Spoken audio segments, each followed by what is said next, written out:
We're watching a slow but powerful typhoon as it moves through the East China Sea. It's already skirted past Taiwan. It is now northeast of that island. You can see what it left behind. Toppled trees brought down by the strong winds, flood warnings in northern Taiwan as well.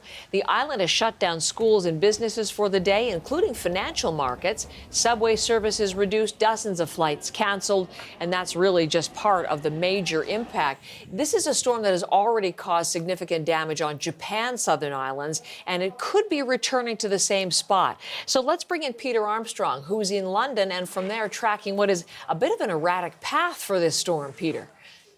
It really is. This typhoon's kind of keeping everybody guessing, Heather. You know, as you mentioned, the center of it crossed between the Philippines and Japan. So it was a way offshore and still caused some pretty serious damage when it got to Japan. You know, 2 people died in Okinawa. We saw the streets were flooded, trees were uprooted. But this is just the latest in a string of typhoons that have been battering this whole region. Last week, there was that other typhoon, separate one that clobbered mainland China. They're still digging out from that. And, you know, villages remain completely cut off. We've seen residents that have been trapped in their buildings. They're flooded out buildings for days.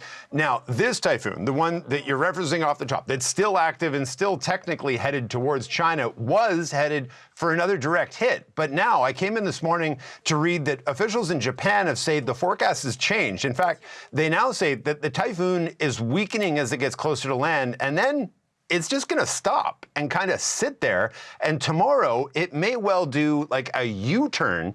And the forecast is trying to figure this out, but it could get back into warm water and head all the way back to Japan.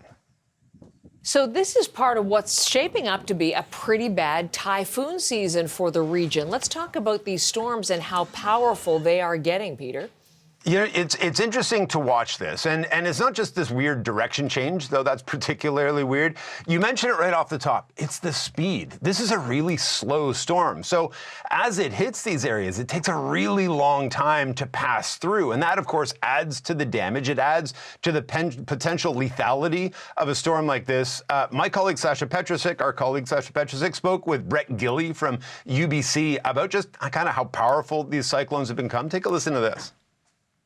Start drawing in warm, wet air from along the sea surface, and then they can get larger and larger and larger, and they don't shut off at night. And, the energy output's equivalent of atomic bombs every few seconds.